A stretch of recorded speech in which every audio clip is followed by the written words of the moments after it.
of you who lean more werewolf the apocalypse, I have some good news for this subject. Because we're talking about spirits. Someone has to commune with all these gosh dang spirits. Well, that is the Kha'vadi when it comes to Mage the Ascension, or the Dream Speakers. That is their original name. It was a name change for Mage 20th. I lean very heavily 20th anniversary for my World of Darkness. That is what I'm going to default to, unless I am talking about historically when they would be called the Dream Speakers. I don't really care which one you use, so if you really hate the idea of calling them Kha'vadi, just pretend I'm saying Dream Speaker every time. But the Kha'vadi are shamans, and with a pretty wide history, so wide that I can't start it like this is when everything was set in place, because the Kha'vadi are made up of so many different groups. There are a lot of similarities when it comes to the early traditions of Mage the Ascension, where there's oftentimes stories of the Pure Ones. Pure Ones, very loose analogy here, are kind of like the Cain for vampire, but for mages, because the Pure Ones are like the uber cool wizards, basically kind of gods, who all their avatars come from. The idea of some powerful entities, be gods, demigods, heroes, whatever, is super common throughout all of human history and all of human religion, so it fits in pretty loosely. For anything actually codified and set in stone, we have to jump to 1466 for that great convocation that created the 9 mystic traditions. 1466 is when they actually became a codified group of the Dream Speakers, codified very loosely, but I'll get to it, with the 2 founders that were leading this tradition, put right away on the seat of spirit. These 2 founders were Niobe, an African dream priestess, and Star of Eagles, a Powhatan medicine man who they met just kind of coincidentally on the other side in the spirit world, the Umbra, whatever you want to call it, because Niobe was dealing with a great plague that was impacting Zimbabwe way back in the day, like 1200s. She went on a big quest to go solve this issue, and at the same time, Star of Eagles was grounded in the Umbra on his own spiritual journey. They met, decided let's work together. I mean, it's a pretty rare occurrence, it's gotta be. And over time, they fell in love and actually got married. Something that would symbolically hold together the Dream Speakers when they first started. Because the Dream Speakers are made up of a massive range of groups, like an insane mix. I am talking like different African cultures. I'm talking Australian Aboriginals. I'm talking Native Americans, both from North and South America. I'm talking the Maui. I'm talking many different Polynesian groups, and way more. My point is, I don't need to go through every single one, but it is a lot, which is kind of their organizational structure, because the Dream Speakers aren't actually like a traditional tradition. They're not like a big old faction. It's more like treating extended family, and every single mage group has like different sub-factions and subgroups. For the Dream Speakers, the Kha'vadi, it is actually all different cultures that they descend from, since all these regions have very different practices. The one aspect that pins all of this together is the idea of spirits. Communing with spirits, working with spirits, the idea that things have spirits, that is the pinning point for this group. And there's no point dancing around it.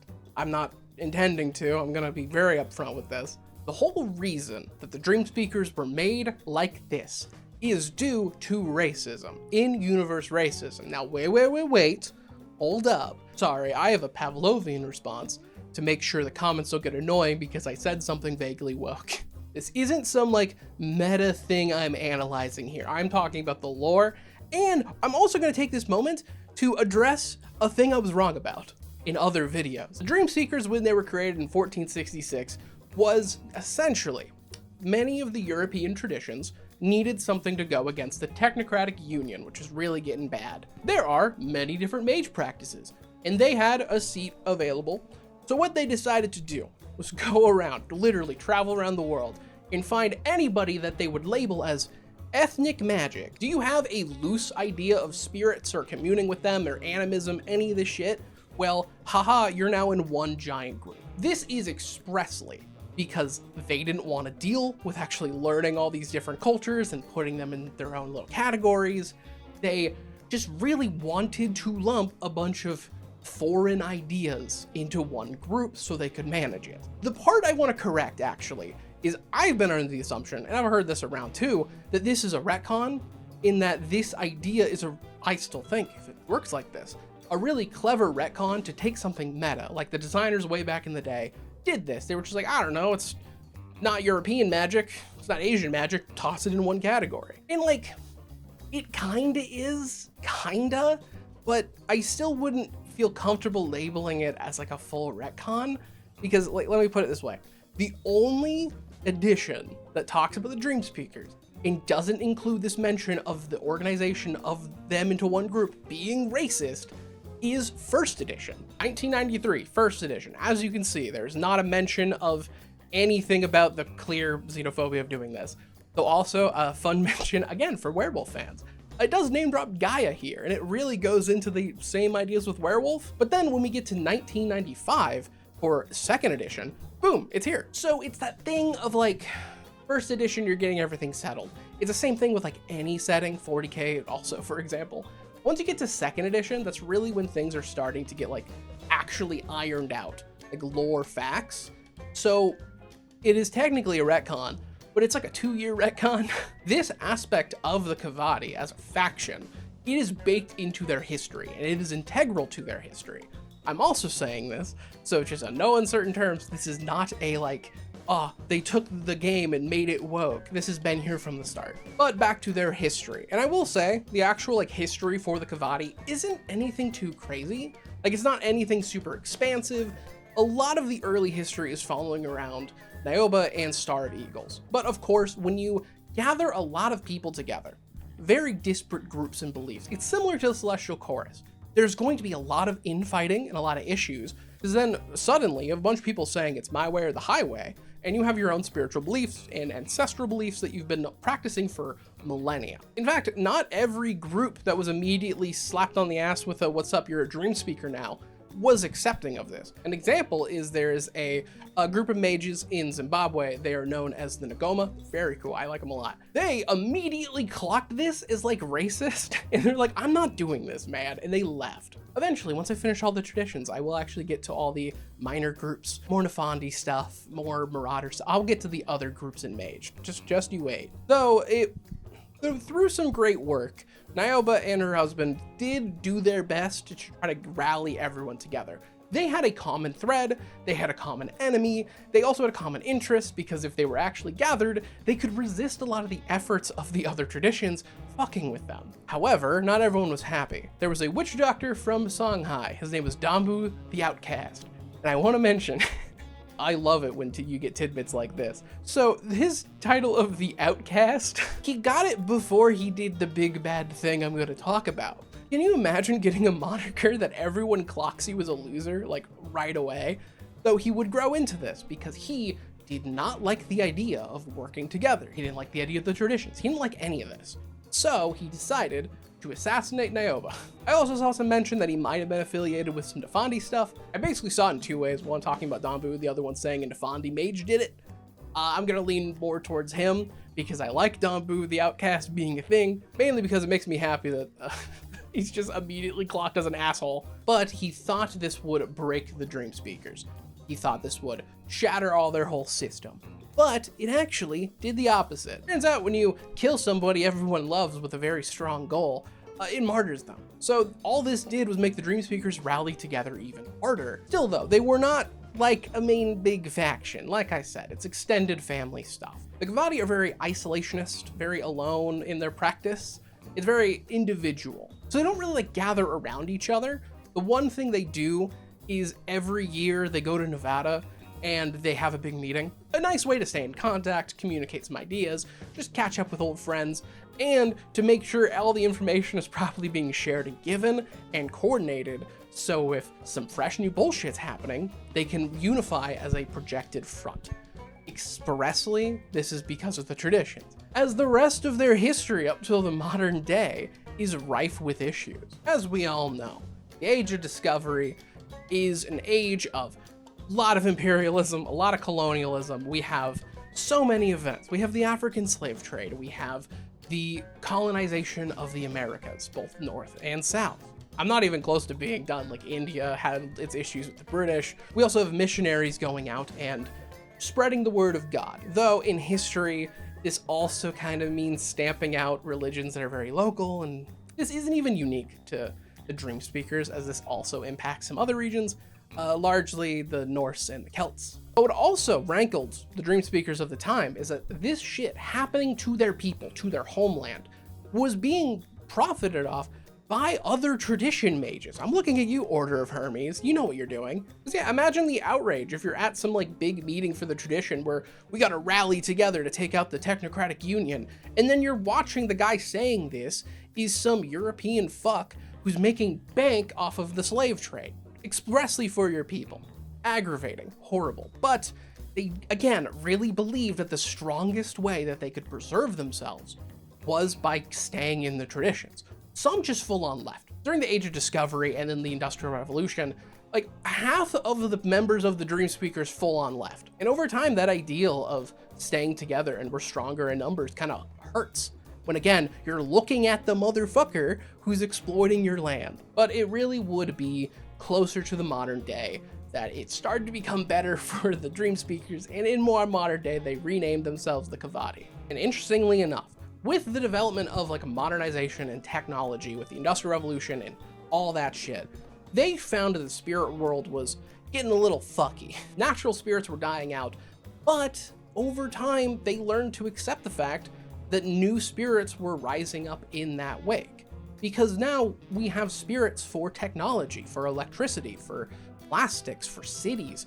Urban spirits are a thing. They'd get along with the glasswalkers for werewolf. Until like modern day, where in our modern day, things are becoming a lot better for these very separate, isolated, and disparate beliefs and cultures and traditions. Because we have a lot more respect for it. We have a lot more interest, like historical interest in this. We have a lot of efforts to actually preserve these cultures and these ways of life. But the big one is just people are more interested in learning about it. There's less of a cultural taboo for engaging with any of it positively. It's very similar actually to the cult of ecstasy, where in the New Age movement of the United States is largely a lot of these like more occultic beliefs or these more disparate religious beliefs gained a lot more prevalence. It's similar to that. But I do want to make sure I talk about the actual role of the Kha'vadi, because like I've been saying, it's spirits, spirit world. That is a big core concept, because that pinning belief is the idea of animism.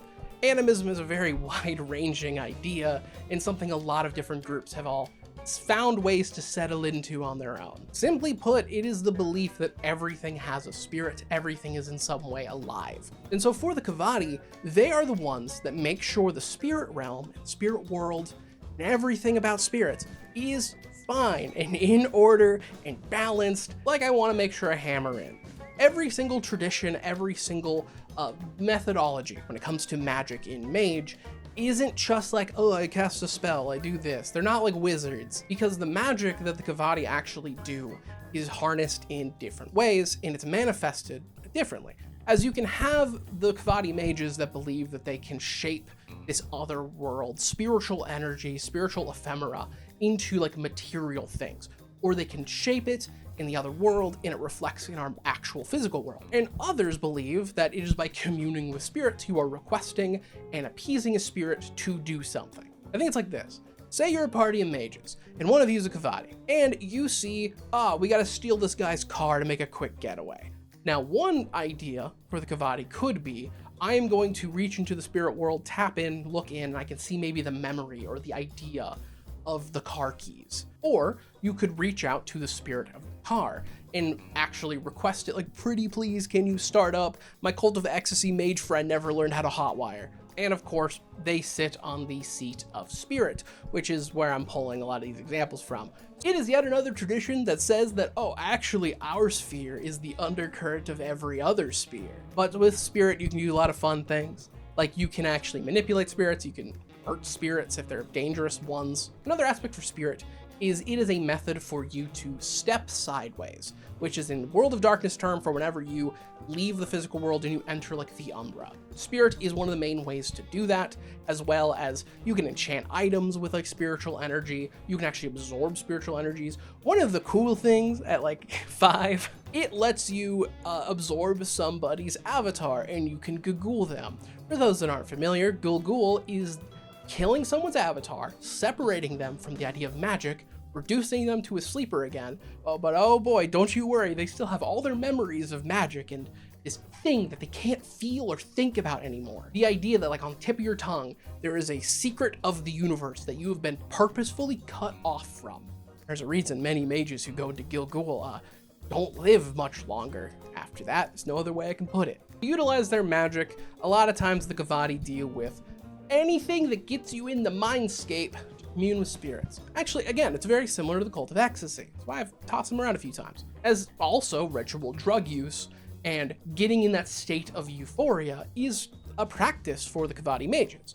So is meditation, so is ritual dance, ritual exercise, a lot of these big practices, especially very historical practices you might have heard about. And they'll also make use of fetishes and symbols and iconography they've created. They make use of true names, they make use of very specific tailored things to whatever spirits they're trying to actually appease. The only bit that is also funny to mention, do not use like synthetic or fake things or just like a tool to do this. A lot of Kha'vadi mages think you're an absolute loser if you do this. Like for example, if you're gonna take some good old-fashioned ritualistic drugs, and you turn around and take some lab-grown psychedelic, what are you doing, man? What are we even talking about? I also had the idea of, because you can actually be a techno shaman, because again, like I said, there's modern day spirits of technology. I like the idea, and I have this in my head, of texting a spirit. Using your phone to just like ring up a spirit that you need help with. I have a feeling that it would be something they look down on. In fact, like I mentioned, there's the sub-factions of this tradition are pretty wide. There's a lot of them. If you can think of an old like shamanistic practice, you can probably find it in Mage. But one that I think is really interesting is the Ghost Wheel Society, which comes from a Native American group that realized pretty quickly that the old ways were dying out and we need to actually adapt to survive. So they are all in techno shaman. A lot of the more traditional Kha'vadi were like, that's not natural, that's a bit weird. I accept the fact that electricity spirits work, but like, I don't want to go all in on it. But yeah, that's the Kha'vadi. Not anything too complicated. I think they're a very fun tradition, quite honestly. But they are a tradition that kind of gets right to the point when it comes to what's their vibe, what's their history, and like how do they do their magic. It's nice and straightforward. But yeah, first and foremost, I want to thank all my channel members who make all these videos possible. I'm greatly appreciative. And I want to give a huge special shout out to my top tier channel members. That being Eric Sheriff, Megas Cadron, Pork Chomp, The Funeral King, and Czar Shadow. Thank you all so much, it means a lot. But yeah, with that, like, comment, subscribe, membership, do all the YouTube things. I would expect soon-ish, maybe in the next month or so, I am going to have a compilation out for all of my Mage videos, particularly the traditions. The Technocracy will get their own special video. It's easy to do, and also it's just easy. And also it's the shit I listen to. I like anything long that I could put on my phone, minimize, and like work. So I'll be more than happy to just give that out at some point in the future. I just have one more tradition to, yeah, stay tuned. Anyways, see ya.